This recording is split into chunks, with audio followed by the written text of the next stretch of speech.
Hi, my name is Dan Kane. I'm with the George D. Allen Company, and today I want to talk a little bit about preparation and some installation guidelines for joint sealants. Now, primarily what I'm talking about is not caulking around interior spaces for paint or preparatory stuff. What I'm talking about for the exterior of a building to prevent water migration through the exterior envelope. So before we talk about the installation practices themselves, I want to go over a few safety rules. Number one, you always want to have the appropriate PPE before you go onto a construction site to make sure that you or your men are safe from all the different hazards on the job site. With hundreds to thousands of men on a project working together, trying to get their work done, there's a lot of hazards in the workplace, and you want to make sure that your folks are properly protected to keep away all the knuckleheads that could create damage for you on the job. So some of the basic safety instructions would be not to have any overhead work performed while you're working. So your workspace should be clear of any overhead activities. Another thing is if you're working on masonry and tilt wall construction, there's really no reason to caulk any of those construction assemblies, masonry or tilt wall construction, while it has temporary bracing. The roof structure and the structural steel should be tied in to the masonry and to the tilt wall panels prior to the installation of sealants. Not just for safety reasons, but those panels and those walls can move when they're loading up the rest of the building. And if sealant was installed, it would tear the sealant. So just to be safe from overhead and movement and falling walls, really nobody should be caulking those before they're tied into the structural part of the building. Another thing is employees must have fall protection above 6 foot. That's an OSHA regulation, and that's all good common sense. If there's people caulking from ladders that are above 6 feet, they are meatheads and they shouldn't really be on the job. So if you have people caulking, they should be in a proper lift or below 6 feet. Or they can work off scaffold, mast climbers, a number of different access methods that we're not going to talk about. Also, scaffolds and lift equipment should meet OSHA standards. And for every piece of equipment, like a scaffold, a mast climber, a man lift, either a scissor or a boom lift, there are specific requirements for those pieces of equipment for safe operation. So the manufacturer of those pieces of equipment or the rental company can orient you toward that type of training so that you can be properly trained on how to protect yourself. Sealants also might have noxious fumes along with the primers that go with them. A lot of sealants are urethane. They have a solvent base, and those noxious fumes, while maybe they won't be an irritation to most construction personnel, taking those onto an occupied building or site could be problematic, especially a hospital, assisted living facility, a school. Any kind of solvent smell would be a real problem in those types of facilities and could cause injuries to those who aren't protected. So you have to know the chemicals that you're dealing with, and a full review of the MSDS to make sure that you're wearing the proper PPE and handling those products appropriately is required. So that's the safety stuff. Also, there are safety products put out by the Sealant Waterproofing and Restoration Institute that can orient you in Spanish and English to different safety hazards that you might find on a typical construction site. These two publications here put out by the Sealant Waterproofing and Restoration Institute are in Spanish and English. They're lower literacy. They target the 6th grade education level. They have pictures and charts and are very simple do's and don'ts. They do not replace full-time training and safety coordination, but they do add one additional level of education to the installer of sealant waterproofing materials.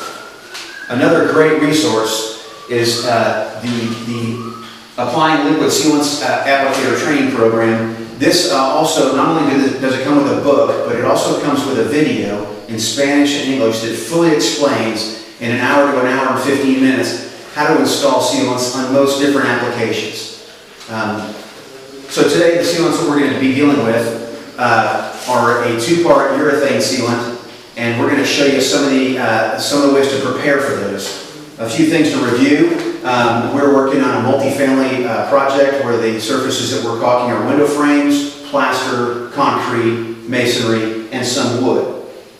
So the preparation information that you need to know is you need to obtain all the written approval for the submittals that you're using, for the product submittals that you're using.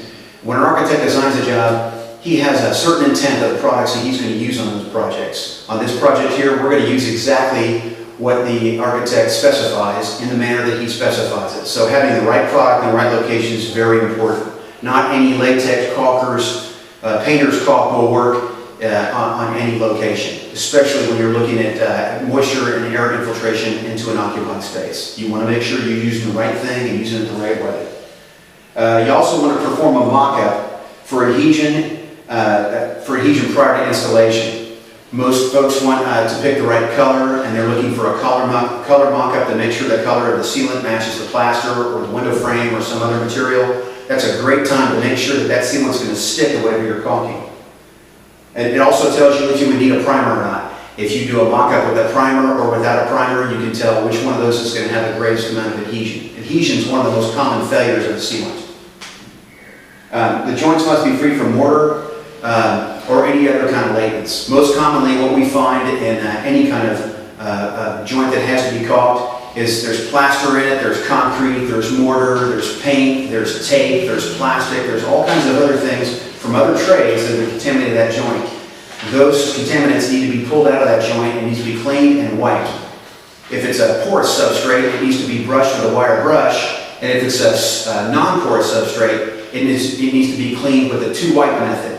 That is 2 clean cotton cloths that are dampened with solvent and then wiped. The first one right after the other, and we'll show an example of that in a few minutes. All the patching, if there's patching on the plaster or the concrete and the masonry, that has to occur before the sealant's installed, certainly with enough time that concrete or mortar or masonry or plaster can dry out and properly cure before the sealant sticks to it. Paving joints should have, they should be installed about an 1/8 to a 1/4 inch below in paving. Paving moves, in the summertime when it's warm, the joints open up, or the joints close up, and in the wintertime when the concrete shrinks, the joints open up. If those joints are caulked flush, in the opposite climate that you caulked them in, you could have that sealant pop out of the joint and it'll be torn off by the traffic that goes over them. If that sealant sticks out of the joint at all, what will happen is when the tires turn on, it'll tear the synthetic rubber right out of that joint. That's why it has to be recessed. Backer rod is real important. The right backer rod selection should be made before the job is started. There are several types of backer rod. These are round backer rods, all these. What we have here is we have a closed cell, we have an open cell that's spongy, we have a hot rod, which is a high temperature closed cell, and we have a soft rod or bicellular. The closed cell is what's recommended for urethanes, open cell for silicones. Paving should be closed cell, and if it's hot rubberized paving joint sealant, it should be a hot rod. And bicellular can be used with silicones and urethanes. So those are the primary types of backer rod. It comes in different configuration other than round, but round is the most popular, so you get a nice round hourglass shape. This is the shape of the sealant that you want to install. These sealants should be installed at a minimum depth of a 1/4 inch. No joint sealant should be more than a 1/4 inch, less than a 1/4 inch deep. So most joint sealants should be installed minimum depth 1/4, maximum depth 1/2 inch.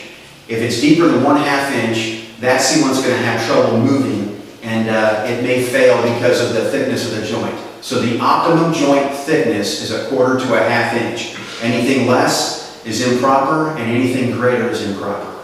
The formula for the depth to width ratio is half the width. The depth should be half the width. Let's see.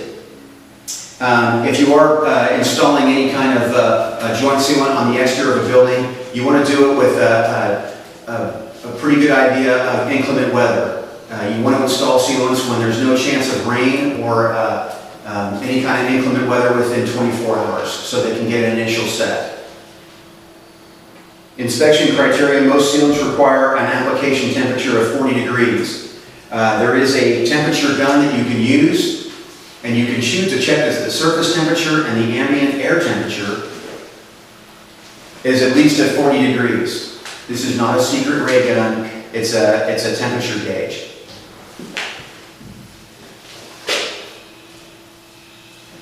Ensure the joints are proper width.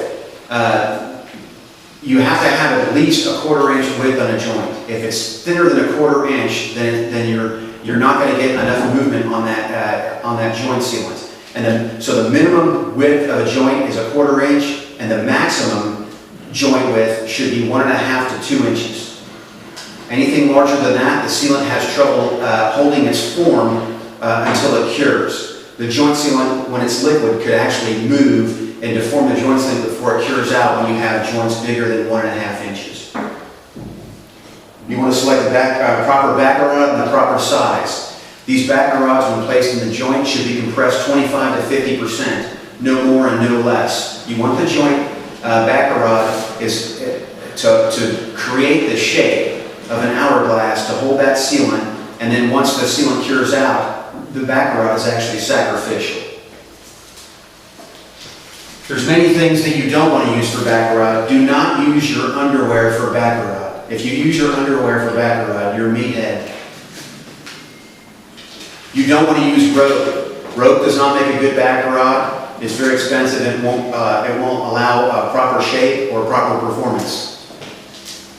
And never braid or twist or double up the backer rod. It will not leave the shape, the correct shape for the sealant. This sealant is too thick in the middle, and it will not stretch properly, and therefore the performance will be minimal.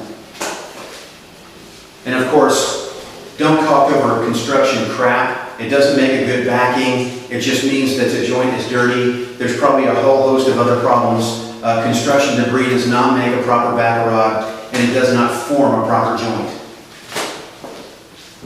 And of course, without the proper backing material, whether it be a release tape or a backer rod or a flat backer rod, this is what happens. You can fill that joint all the way down to, well, the other side of the planet if you want, and that doesn't make for a good joint profile either.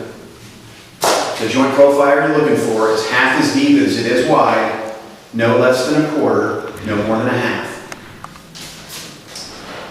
Let's see some other inspection criteria. If the sealant's to be painted, ensure the paint's compatible with the sealant. Most sealants are not paintable. Urethane sealants can be painted over, and sometimes it will stick. The problem with painting over a sealant is typically that the sealant will move more than the paint, and so the paint will rip. And if it rips off, it may shear off, and then you'll have pieces of paint that look like potato chip coming off the sealant. The proper way to do it is to select the sealant color that matches the paint the most closely, and therefore when they come up against each other there won't be a significant change or difference in color.